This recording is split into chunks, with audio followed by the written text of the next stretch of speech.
All right, what's up, Enrique? How you doing, man? Good, man. Glad to be here. Yeah, it's good to have segment, man. Just something a little bit different, a little bit chaotic, but overall, I think it was a lot of fun, man. So thanks for bringing out the food and for cooking for us, man. Yeah, no, I mean, it is chaotic, but that's the kitchen, you know? Yeah. So it wouldn't be the kitchen without that, without element. But yeah, it's fun. Yeah. I hope we can do it again. Yeah, for sure. So, where'd you grow up, or are you from El Paso, or are you from Socorro? I'm from Socorro, I guess. I grew up in Juarez until I was about 10, 11. And then from there, we moved to Socorro. And yeah, I mean, I guess that was a second upbringing kind of deal, you know, like I really like it was like it's different things, like growing up in Juarez, like going to school in Juarez and then like coming to El Paso or the United States and Yeah. coming to school here, it's completely different, really opposite, from like the free lunch to like no free lunch. So like the stuff you learn, like you know, like they're teaching algebra over there like in middle school, you know, like I'm sorry, in elementary and like in like fifth grade. Yeah. So it's very different, you know, kind of deal. And so yeah, I grew up in both, I guess. Nice, man. Mexico and the United States. Cool. And what inspired you to become a chef? Mainly my dad, but I didn't realize I wanted to be a chef until I was in high school. I played football in high school, like all my 4 years, and I never got an actual offer to play for free at a college or whatever. So I was like, okay, well, it's time to get serious about a career choice, and I kind of stumbled upon cooking. It was very like it was like almost like destiny kind of deal, you know. Did you go to Socorro? I went to Socorro High School, graduated 2010. Okay, cool. And then when I was a senior, that's like I was just at a random class. One of my friends told me like about this guy that was like in the kitchen, like the chef for the culinary class, and like she made it sound like this guy was like Anthony Bourdain, you know. So I was like, oh man, that's like this guy sounds really cool. Like you can do all that like through cooking, and it was kind of like when the show started coming up on Food Network. Yeah. Like all the good ones anyway. Yeah. I'm talking like again like 2009, 2010, and so it was like yeah, you know, chefs are in, you know, like Gordon Ramsay was like just starting with like Hell's Kitchen and all that, and it was like really entertaining to watch that. So when anyway, like I went to meet this guy, and it was like, yeah, come take my class, and like, what do you know about cooking? I'm like, nothing. Like I didn't tell him about my parents, like my mom cooking at home or my dad being a chef, but I was just like, I just want to like try it out. But then yeah, like first class I went in, he's like, cut this like sack of onions and like julienne, and I mean I already knew what julienne was from the shows or whatever from my dad. He was like, julienne the whole thing and then caramelize it, and I was like, okay, cool. So I did it like super fast, and like he was like, yeah, he was like, you got it. So his plan was to like open a restaurant, which is now Zeno's Greek, which has been open since 2011. At the time he was barely gonna open it. He was like, hey, when I open my restaurant, I'm like, I want you to come cook for me. I'm like, all right, cool.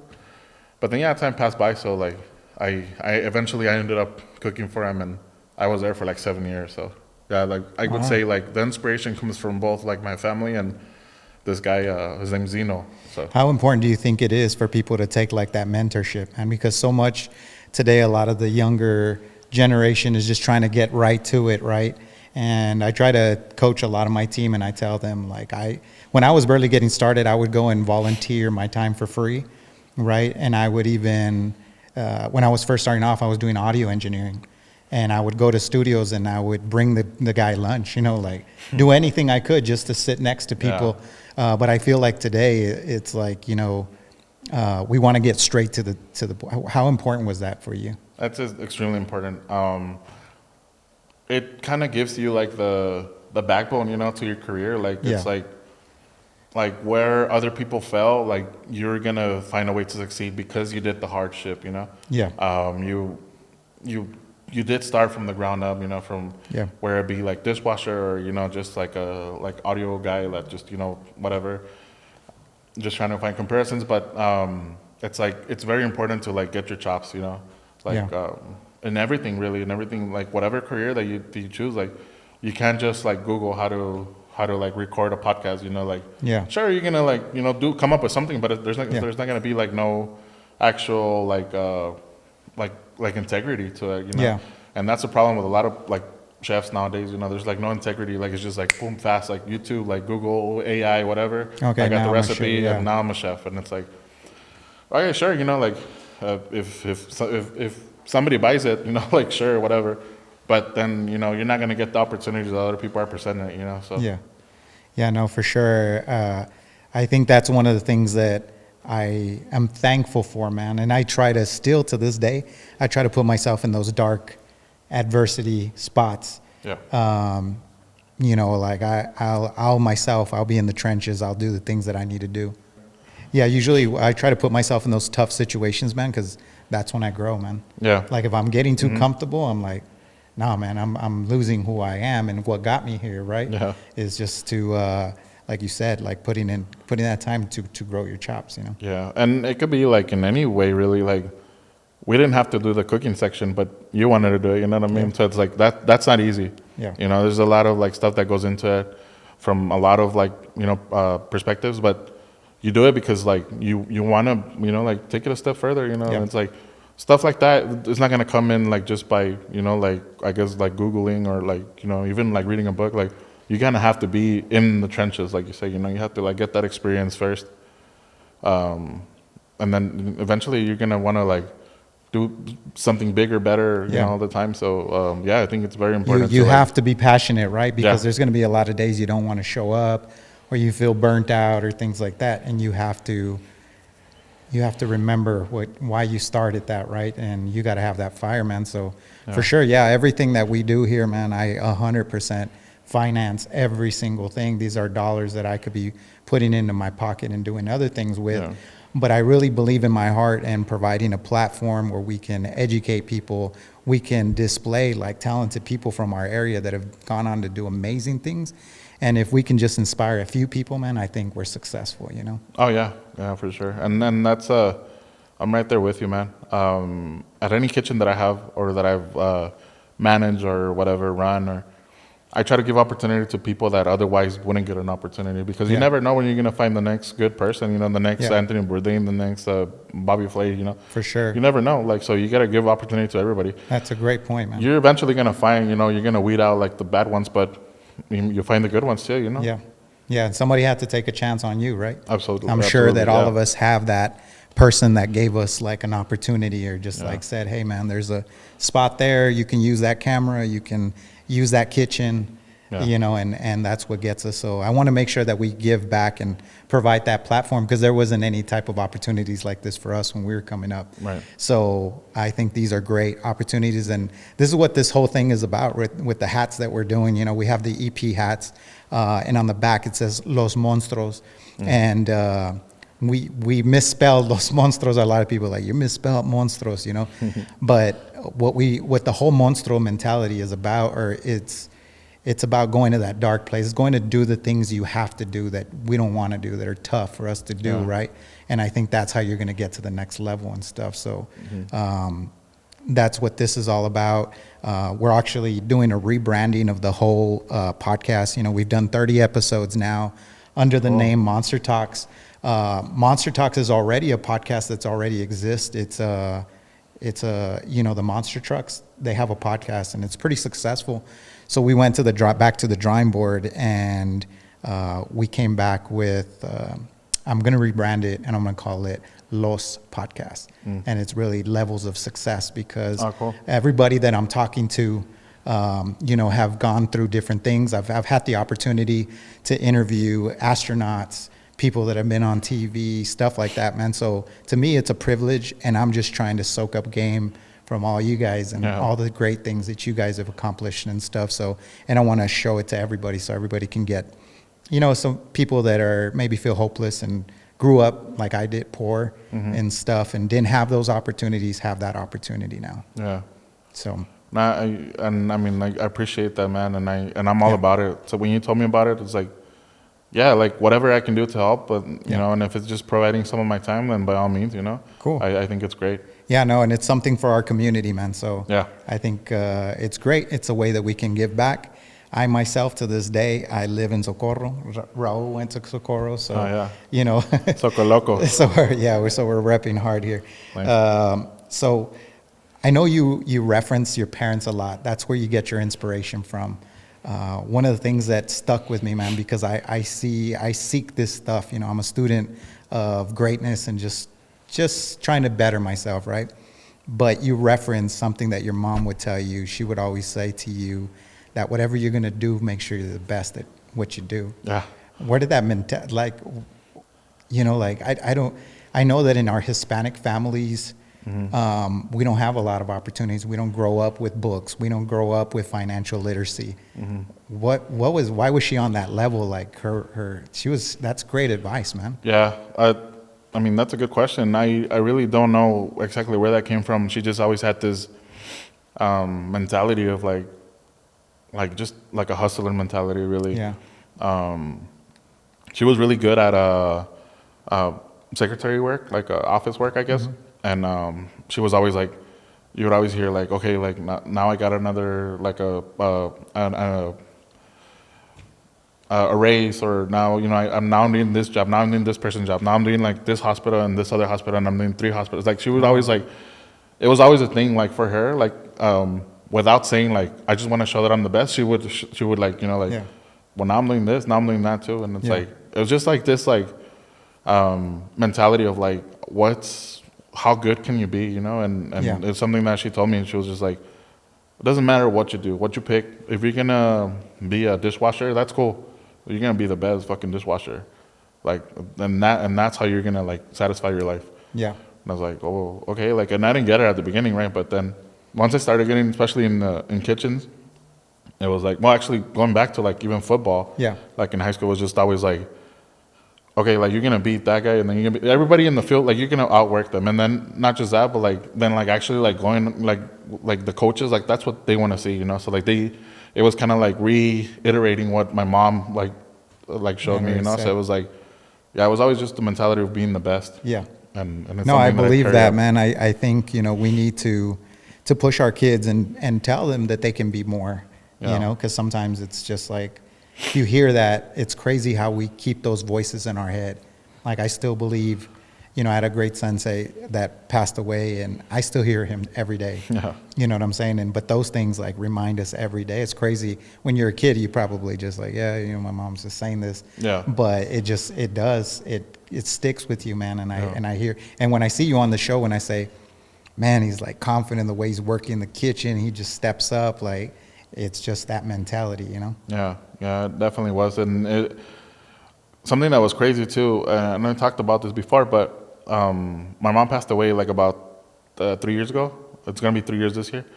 When I was on the Chop show, she had already passed away. Before I went to the show, it was early in the morning. It was like 6 in the morning. I got a call, and it was her name on the caller ID, but it wasn't the number. It was just like Maria Aguilar, which is, I mean, my mom's name was Maria, but everybody called her Mari. So it was Maria Aguilar, and it was a number from El Paso, and I'm in New York, and I'm like, what the hell?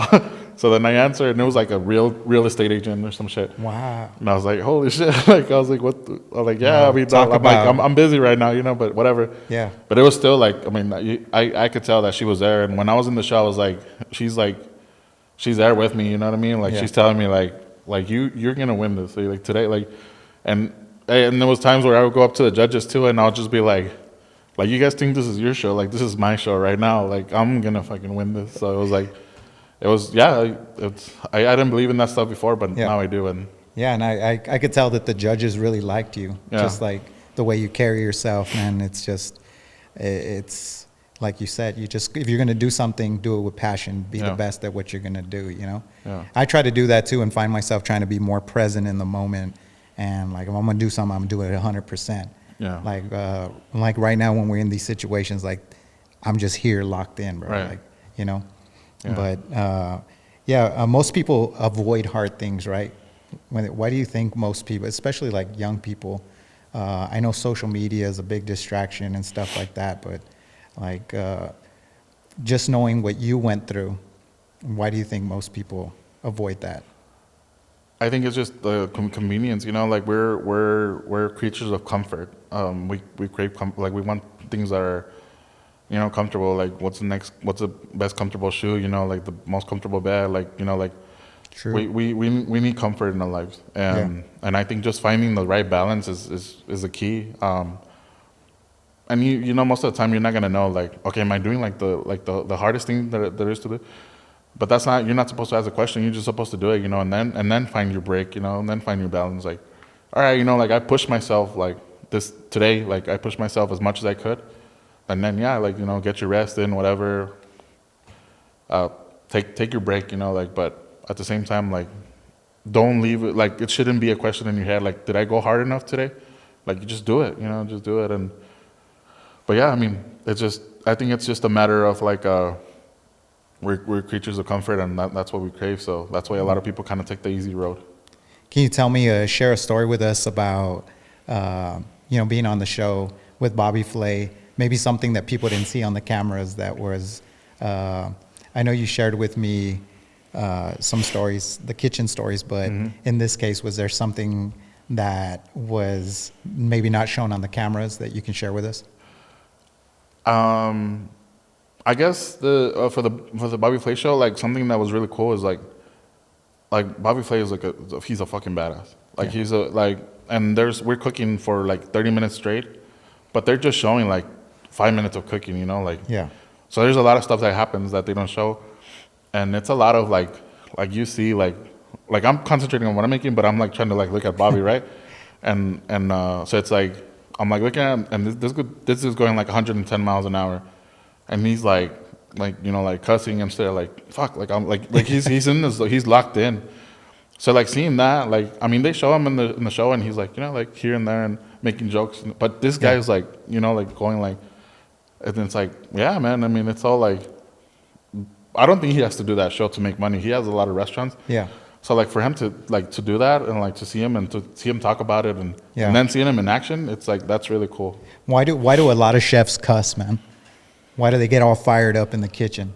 It's a lot of egos, man, and it's for the most part, like kitchens are like ran by a man, you know, but it's just like an ego thing, you know, like the bear, like a locker room, you know, like it's like a football locker room. It's just people passion, are like, bro. It's passion. People are trying to, and that's not to like, you know, like I'm not trying to like be like you know, like machista or anything. I think like it's not necessary to cuss in the kitchen, and I try to avoid it, but it's hard, you know, when you're in there. But it's like the locker room. It's like it's almost like natural to cuss, but I think like I try to avoid it, and it's just like, you know, again, like trying to find that balance of like that situation didn't like call for me to like say like, oh fuck, you know, like, but sometimes it slips. Why do a lot of chefs use beer? Like I noticed you use beer and some tequila. You took a shot. Why do they? What is it about it that? For a lot of recipes, like it's just like a nuance that just adds a different level of like flavor to recipes. In some cases, in other cases, it's just to look cool, you know. Yeah. Like, or to make it sound cool, like, or even like a sales point, like this grilled chicken is marinated with tequila, you know. It's just like you're not really gonna taste it, you know, but. Yeah, I've told this story on the podcast before, but I had an aunt. She had a boyfriend, and he would always cook the most simple shit, just like grilled cheese or, you know, like just a bean burrito, but he would put names to it. So he'd be like, I'm going to make you a grilled cheese a la Skirty Park. You know? And then you're like, oh, shit. Like, you know, so as a kid, you get all hyped up. Yeah. So I do that to my kids now. Oh, nice. They love that shit. That's a good idea. I'll like go into character and start acting like a chef, and they just laugh a lot, you know. But I can see that people love that, right? That's what you just mentioned right now, that they use beer because it's just like you know, like it looks cool. Yeah, it sounds cool. It sounds cool and stuff like that. And that's crazy how we're so influenced by, you know, it's marketing. It's marketing. Influence. It's you know, persuasion that people will eat food just on the presentation. That's why presentation is important too, right? Yeah. How much of that do you bring into your game when you? I think it's, to me, it's Is it a part of every chef that, they bring in the cool factor? Like, I'm gonna do this, and I'm gonna bring out like when you broke out with the blow torches, I was like, oh yeah, that shit looks badass, man. yeah. I mean, I think to me, it's like the showy aspect of it is probably like 25%. The flavor has to be at least 50%, and then the presentation is like another 25, Yeah. So it's honestly, it's like 50-50, like what's it going to taste like and how we present it, and like what we do to present it, kind of Yeah. deal. Like, so presentation and flavor is key. I've always thought about that, and I'm sure it's like that in the food industry, because in marketing it's the same way. I used to have a boss, and I know Gabe is going to laugh at this, but we used to have a boss that we would show him something like a design, right? And he'd be like, no, it's not right. Like, move the letters, right? Okay. And then he would leave, and Gabe would tell me, he'd be like, watch, I'm not going to do nothing. I'm just going to tell him I did it. And then he comes back in. All right, we did it. Come back in. Yeah. He did it. He's like, that's it. That's perfect. It's great. And I think that's exactly what you're talking about. Yeah. Sometimes it's the way you present it, right? Yeah. I had another guy, we did audio, and we would go set up, like we were at a church, and my friend's like bending down. He's trying to this was Baby D Daniel. We're there, and he's trying to adjust the thing, and the guy's like, check on the mic, and he's like, no, Daniel, no. He kept on saying no, and I just bend down and say like, oh, what's going on? He's like, yes, new guy in, so he was just like, it's just crazy how sometimes it's the way you present it. Yeah, for sure. So Yeah. it's very interesting, and I'm sure it happens in the food industry as well too. Yeah. I mean, like, I think you guys mentioned we got a comment on like, hey, you guys are just doing simple stuff, and it's like, Yeah. well, yeah, but I mean, we're making it right, Like, Yeah. a lot of people like try to like over extend and like, oh, I'm gonna make this like quail with like liquid nitrogen berries, and Yeah. like, why? Like, there's no, you know what I mean? Yeah. Like, there's a space and time for that. Yeah. Like at a restaurant, like that, we're. Because they're selling it. Yeah, we're at a restaurant Yeah. bar, and it's a very nice spot, and it's like, I'm trying to like make the food like simple, approachable, but at the same time present it nicely, Yeah. And yeah, it's gonna be simple ingredients, but at the same time they're gonna taste good, and it's gonna Yeah. be done right, Yeah, which the is way what's you- important, Yeah. So Yeah, it's how the way you mix it, man. Mhm. So I tell people in marketing, it's not what you sell, it's how you sell it, right? Or it's the way you say it. Yeah. So it's really important. What was a challenging ingredient that you worked with during the time on the show? I know you mentioned during the first part, you mentioned the sriracha ice cream. yeah, the sriracha ice cream definitely was one. We also had the Dover sole. I've never worked with that kind of fish before. Oh, okay. And you can kind of tell on the show too, like, I tried to take the skin off, and I just couldn't do it. So then I just went to like score it, like so I can fry it with the skin on. Yeah. So yeah, that was one thing, and it was like I was about to like butcher the fish completely. So I was like, nah, I'll just leave the skin on and take the risk. And the judges liked it. So Yeah, I was tripping out because people they present you with like, this is Dover, right? And then fucking they're like, so what are you making, Enrique? And he's like, I'm making chile colorado. So it was a trip. So, but I love the way you put that spin on it, because that's definitely home, yeah. So how important is culture into what you cook? I think it's probably like the most important thing, honestly. Like, to know like where you're from, and like to represent that, in some way or another. I think it's just like it gives another level to the food that you make, because it's like sure, I mean, I could make like one of my like most famous things to make is ramen, and it's like the like Japanese style or whatever, it's like. But then I add my twist to it. Like I do certain things that are like like Hispanic inspired or whatever, and that's what really sets it apart. Yeah. Like it's like, okay, now it's different. Now it's like, if there's this thing here, like I can't put my finger on it. What is it? It's like, well, like I put like chile guajillo on broth. Some stuff like that. So You probably already said this, and you probably just answered this. But what's your favorite comfort food? Anything Asian, really. Yeah. Like, yeah, I mean, I go back, like I said it before too, but I think just like a plate of fried rice, like it doesn't even have to have any protein on it. Just Yeah. like fried rice is it's like I could go for that any day. I mean, yeah.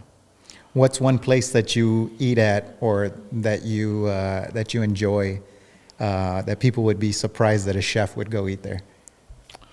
Oh man, I just had this conversation.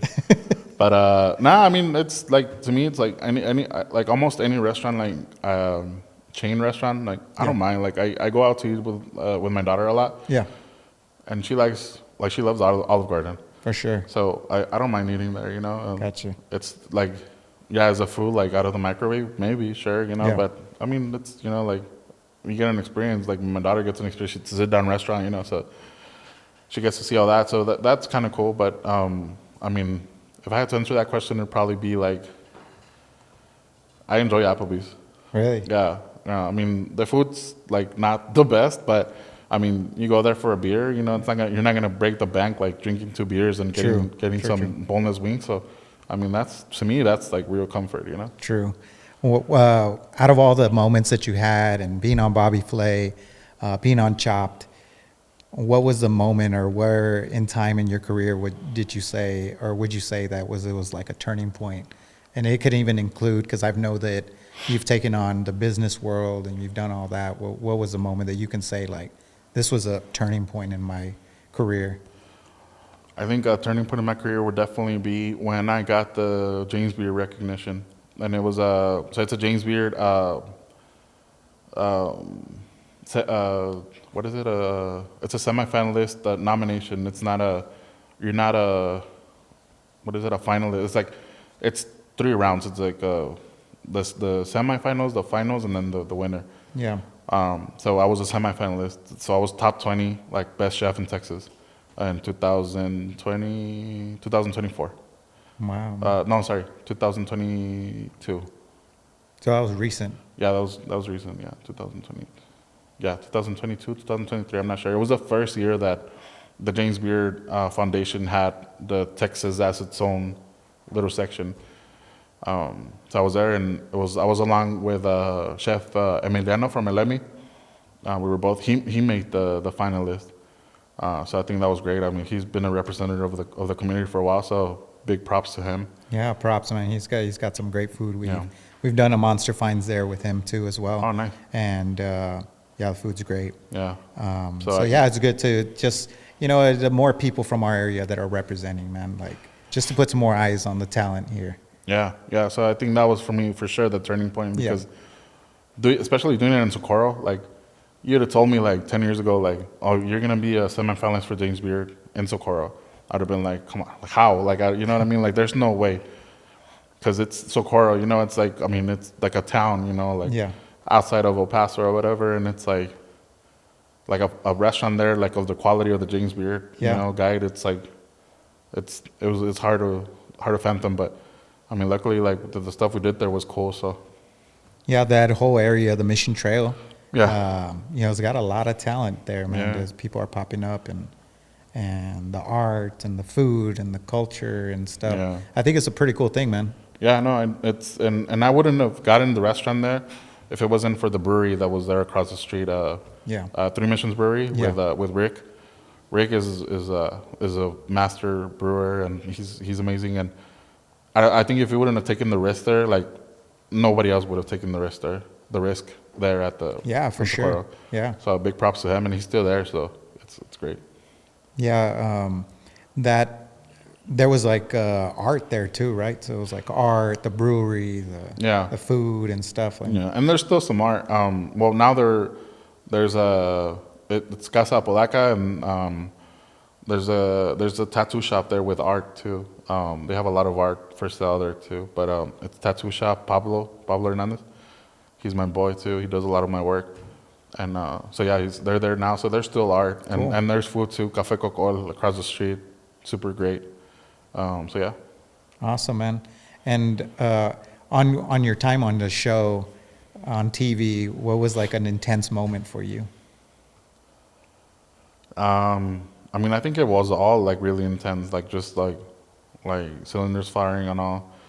But you know, like um, I I think the most like probably like stressful was like when they like put you in front of the judges and it's like, and the winner is, you know, like kind of deal. It's like, it does feel like, I mean, they do it pretty quickly. I was nervous for you, bro. I was looking, I was waiting in the dish, and I was like, They do it pretty I quick. was like, yes. Yeah. No, so they did kind of quickly, but still it does feel like the long, like, you know, they even go to break and it's like, then the winner is, then it's like, or whatever. Yeah. And they go to break or whatever, but like, it does feel like they take forever, but yeah, it's, I think that's the most like nerve wracking. You're just like sitting there, it's like, or standing there and just thinking like, fuck. Like, and then you hear your name and it's just kind of like background noise.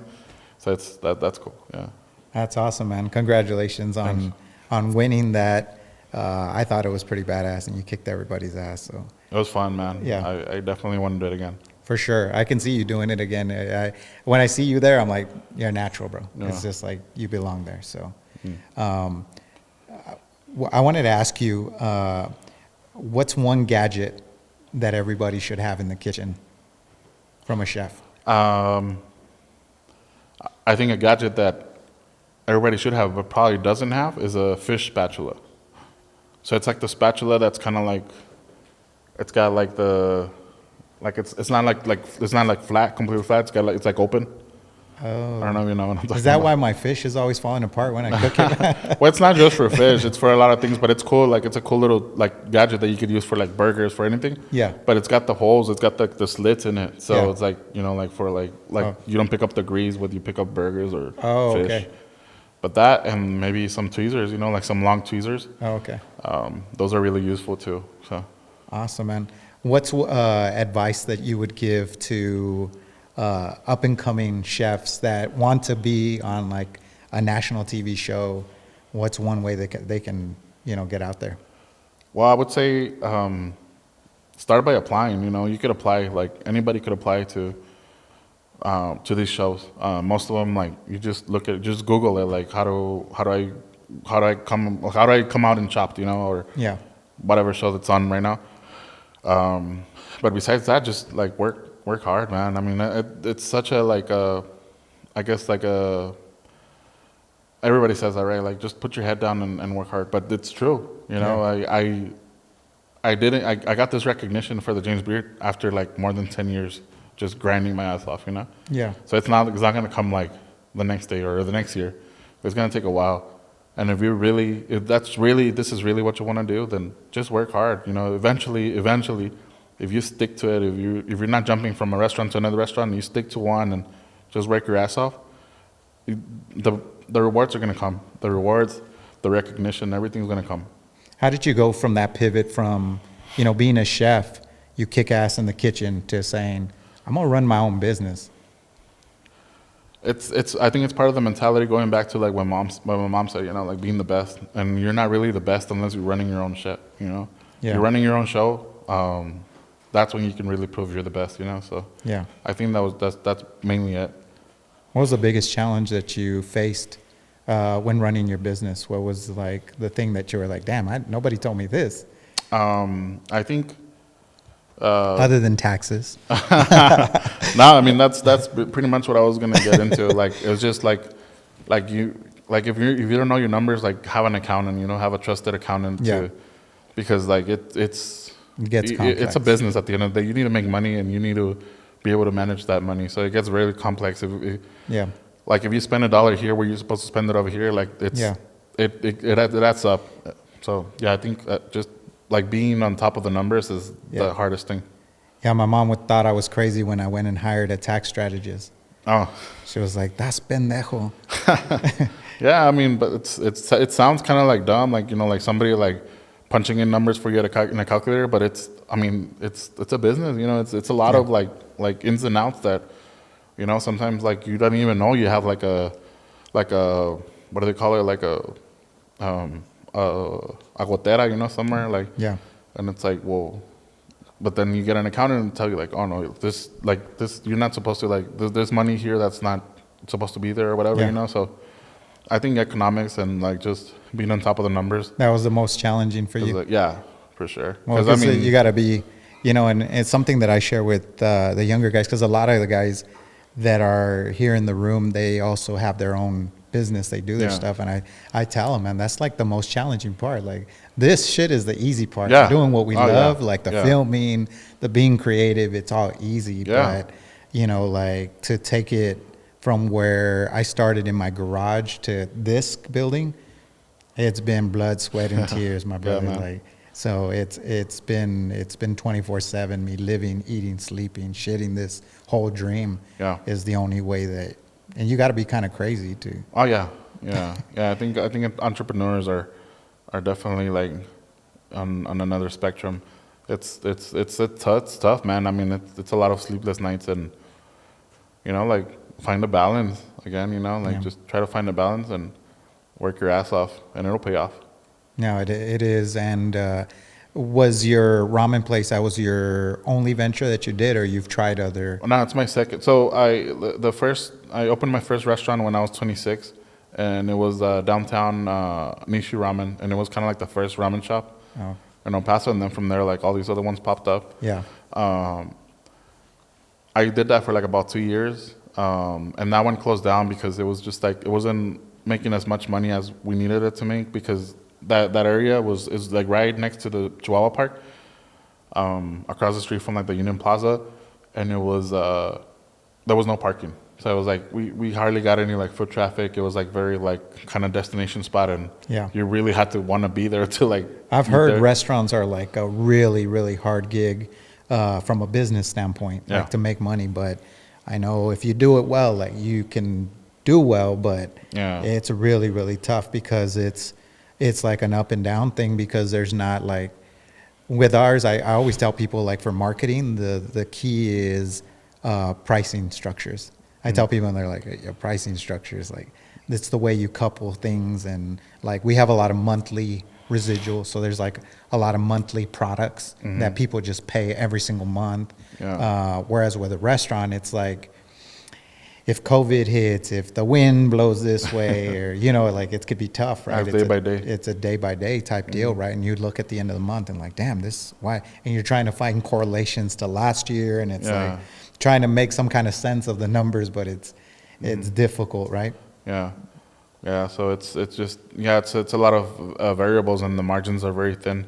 Yeah. But I mean, again, you know, like if you do it right, you do it right, and labor it'll hit. You know, like it's obviously passion is one, but Yeah. you know, just surrounding yourself with the right people, the right people, the right accountants, the right social media, the right marketing team, you know, the right employees. It's a lot of work, but you know, when you do it right, it's a testament to you. So, I mean, my props to people who stay open longer than 2 years, because that's kind of like the mark, you know. I always say that the same thing. I say, if somebody can stay in business and for 5 years, I respect, Yeah. because it's tough, man. But 2 is probably more like it. Yeah. Because they say that 90% of businesses go out In 2 of years. business within a year or two, man. Yeah. So it is true. So yeah, man. This is why we do the show, so we Yeah. can share that kind of advice, because I wish somebody would have, you know, like we just dove and we just went off, and you know, as I'm talking to you, and like Raul can attest to this, because he was at some of the first meetings we had, right? We actually had meetings in my garage, where like we're like seeing this big dream, but it was just like we were just a couple of dudes in a garage, you know? Yeah, man. So, but but if you stay focused and you do it, man, you can do whatever you want. You can open your own restaurant. You can be on TV, be on a big national show, man, and you know, you can get recognized from a national award, you know? So. Yeah. So cool. I wanted to ask you, when you're in the kitchen, what's one of the pairings that you've done when you're in the kitchen that you were like, man, that was good. I didn't even know, like, because I know you guys are inventing shit all the time, right?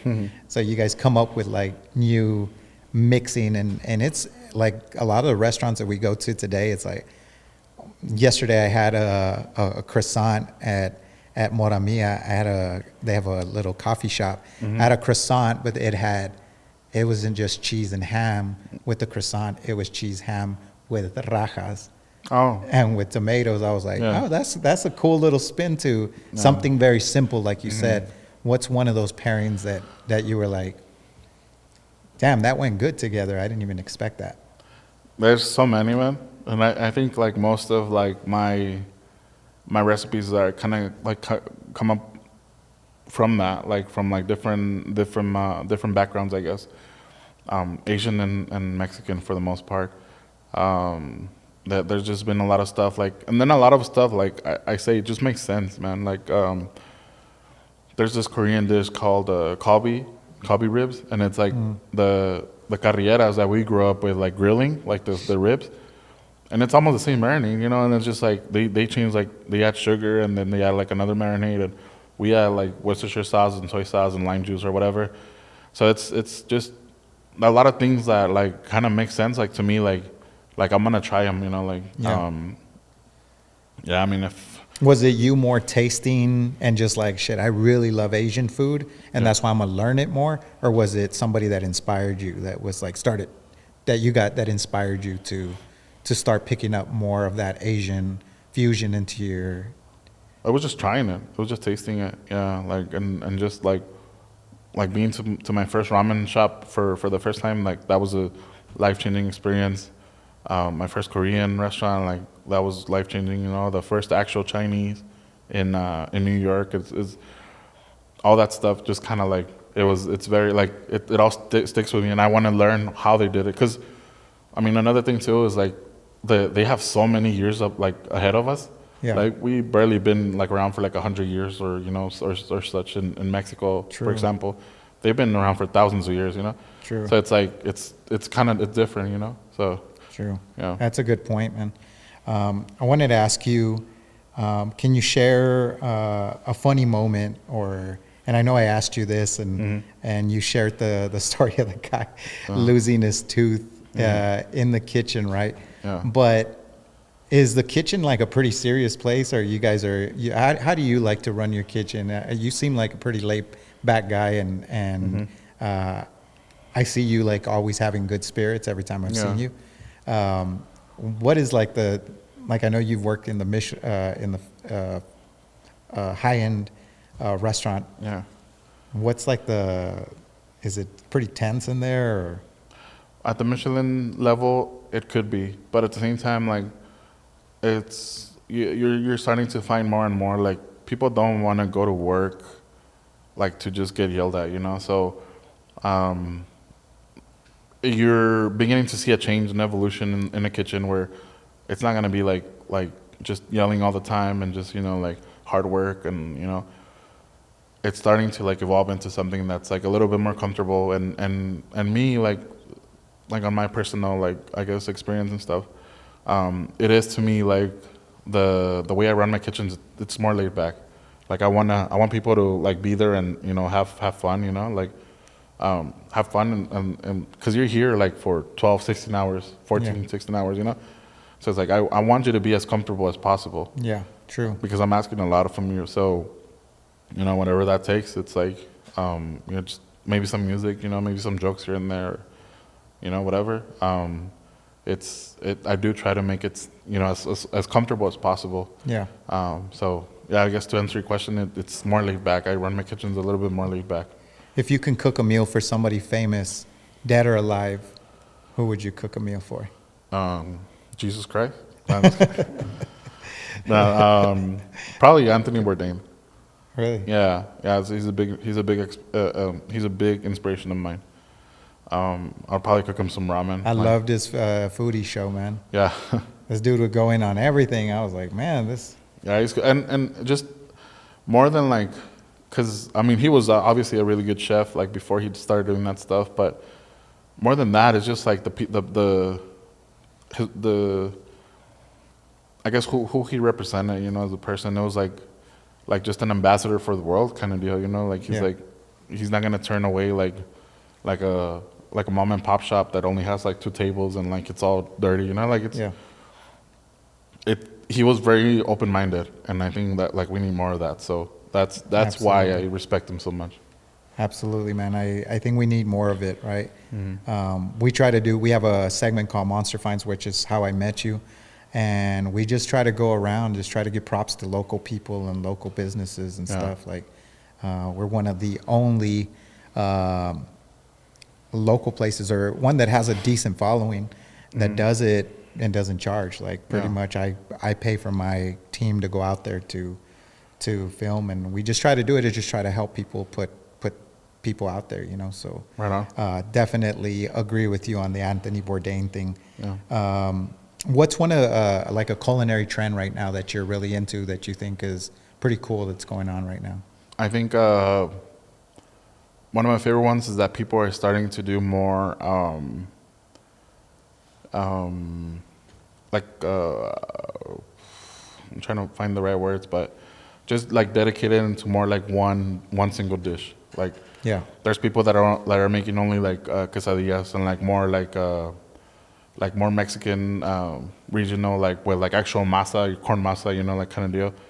There's places that are only doing burgers, you know, like in Juarez and it's just like niche, right? Yeah, niche, but like more like I guess just focused on one thing, you know, not trying to do like a and perfect like it, perfect, there you go, like just making one thing and making it right, you know, like I think that's one of my favorite things that is happening right now. There's people that are okay, well, I'm just gonna do like corn dogs. It's like, okay, cool, but you're gonna make good fucking corn dogs, so that like that's cool, you know. To me, that's great.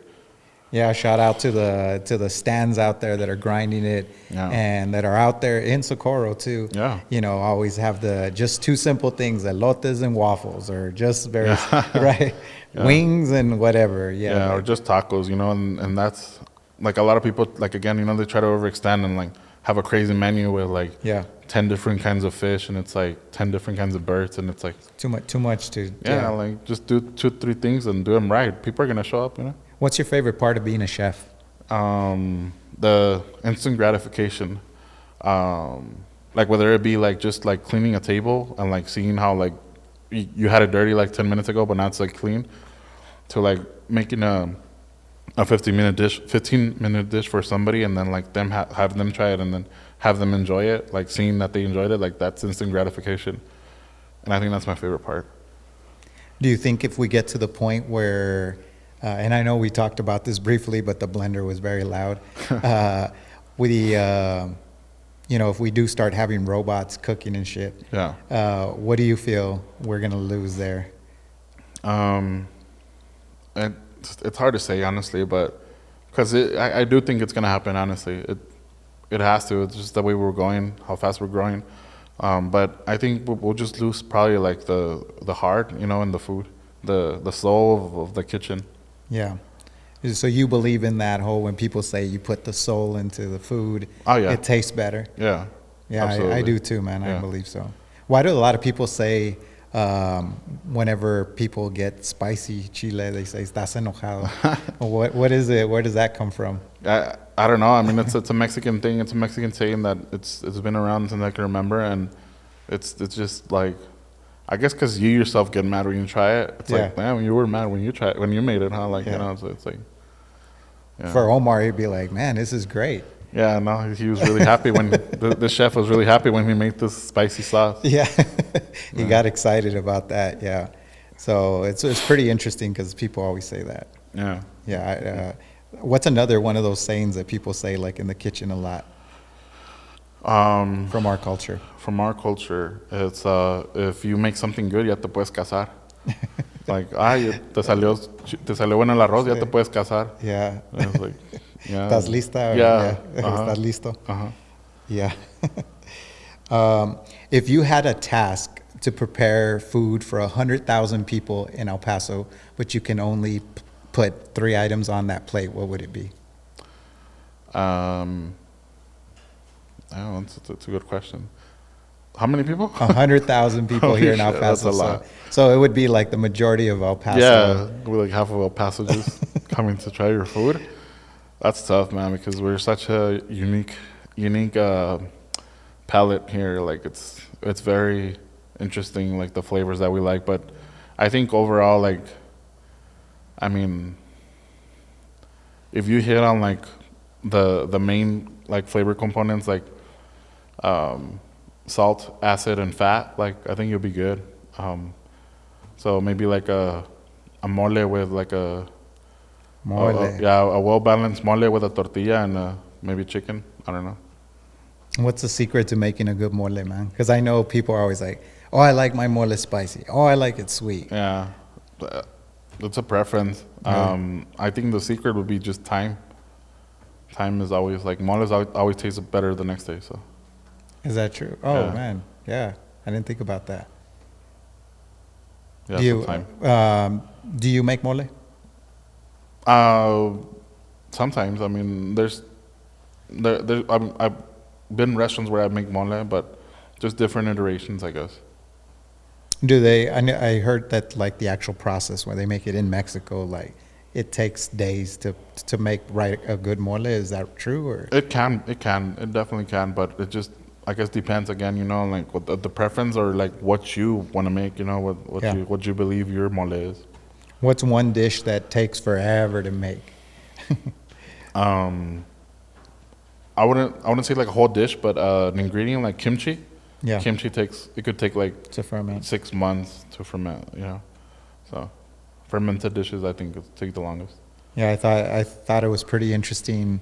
I know Anthony Bourdain would go out there and do a lot of these videos, and a lot of people do things differently, right? Some people will cook in the floor, and some people cook.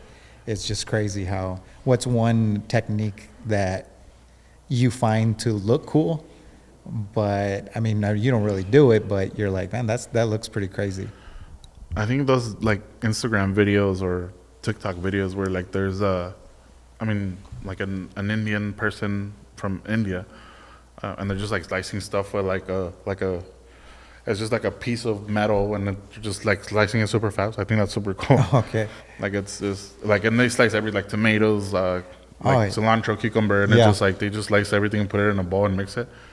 I think that looks cool, but Yeah, I I've seen would never people try that get it. really crazy with the chopping, right? I've seen those videos on social media where there's a midget or some that comes out and he Oh. like you've seen that guy, right? Yeah, he just starts He's chopping good. it up. Yeah, he's good. And Yeah. Salt Bay, right? Earlier you were like, Yeah. what's your specialty when you're in the kitchen, Um, or is it? When you hang the meat, yeah, when you hang the ropes and stuff. oh yeah, so I mean specialty. I don't know. There's a few things. Obviously, like I think like what I got known for was the ramen, but then from there on, like we moved on to like different things. One of the things that I really like to do nowadays is the colgados, and it's like Argentinian style cooking or grilling, where you set up a pit or a cage in this sense. Like a cage that's basically like a big grill where you put the open fire in the middle and then you hang stuff like proteins, vegetables, whatever. Yeah. That's definitely like one of the cool things that I've been doing. It's fun and it looks great too. Like people like we do it for weddings, birthdays and stuff like that, and people go and like they just see it and it's like it's just this like You do it for a wedding, and then it's like a pit of fire with food hanging Yeah. and stuff. And then people just go pick it. Or? no, like you serve a plate. Oh, okay. But it's just like It's cool to see. It's yeah, like it's just another way of cooking. You know what I mean? Like instead of doing a brisket, like you're like in the oven or whatever, like Yeah. you're gonna hang it, and it's just this like what is it called? Like this like primitive like I guess like way of cooking. yeah that we kind of like gravitate towards. Like That's crazy. you see it and it's like oh shit that's cool. Like how do you do that? And it's like That's crazy. just seeing the open fire. Like people get excited about that. That's crazy, man. I get excited about just one more question, because I know people would I'm trying to get as many cooking tips as I can get. Oh yeah, for sure. What's the secret to cooking a good steak? You said that you and your pops do carne asadas Oh yeah. a lot. What's a tip that you can give us to cook a good carne asada? I think one of the biggest mistakes that people do is that they don't let their meat rest after it's done cooking.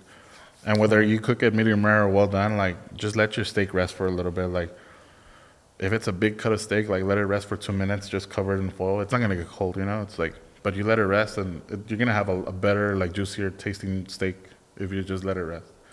Other than that, just season it well, Awesome, man. The thicker the steak, the more you season it. Oh, the more you season it. That's really cool. Thanks for the advice. I wanted to ask you before we sum up the podcast, anything you want to share with us on that you're working on right now that you want to put out there? There's a few things. First of all, check us out. We're at, and obviously I'm not I don't have clones, so I'm not everywhere at once. But we have the kitchen at Benny Frank's, super cool spot, super cool bar to hit up. We have the kitchen over at Dusty Lounge in Socorro, new bar, super cool spot. Kind of hard to find, but if you Google it, it'll come out. And we have good food there, good drinks, and it's a nice little spot. We also have the food truck. We have El Tiger Taqueria in Socorro Road, next to Three Missions Brewery. Super delicious tacos. Nothing like you'll ever taste. I promise. Like it's. We did a very- Monster Finds there too. Oh, nice. They got voted top taco places. And Yeah, we're top or number 5 yeah, best taco in Texas. yeah. So that's one spot. And then also I'm gonna open up pretty soon. I'm gonna open up a restaurant in San Antonio, Agua Azul, which is a seafood restaurant. That's gonna be super fun too. Wow, Super amazing congratulations. restaurant. Thank you. And then I'm gonna open my own little, like, I guess my next big project. It's gonna be in San Elizario. It's called Mija, and it's gonna be like more like a farm to table kind of deal. And I just say farm to table just for a better lack of word. I know it's like a overused kind of like term, but we're actually gonna grow our own, like eventually like our own animals, like fruits, vegetables, whatever. We want to like grow everything that we serve. So Wow. and it's a super cool project. If you guys want to check it out, it's Mija Eatery on Instagram, and yeah, I mean, other Great than that, name too. Yeah, That's a good name, man. yeah, for my daughter. So Really. yeah. And congratulations, man. I'm sure maybe one day she'll be the chef there. She definitely wants to now. So, Really? but yeah, I mean, just check us out on Instagram, and you can check me out at Chef Enrique Lozano on Instagram, and you're more likely than not you're gonna find out what I'm doing there. Yeah, brother Enrique, you have blown our mind today. I'm sure you've also filled our stomachs with some good food today, and just sharing your knowledge, brother. I want to say, like, congratulations on all that you've accomplished, man. And I can see you opening even more restaurants, and just you being behind a lot of projects that are going on in the food world here in El Paso, man. So Yeah. congratulations. Thanks, man. man. Thank you for coming on to the podcast, man. I'd thank love to you. run it back, do the cooking show, do the live cooking Yeah. show, do it bigger and better, and continue to do this because you bring a lot of knowledge, man, and I love your spirit, man. So thank Thanks, you, man. brother. This is fun, and I hope I can do it again. For you, those of you watching, like comment there on whatever we post is, and if you guys want to see us again, then hit us up, and I'll be glad to be back. We're going to run it back, man. So that's it. That's a wrap. Thank you guys for watching. Until the next time, we'll see you. Thanks.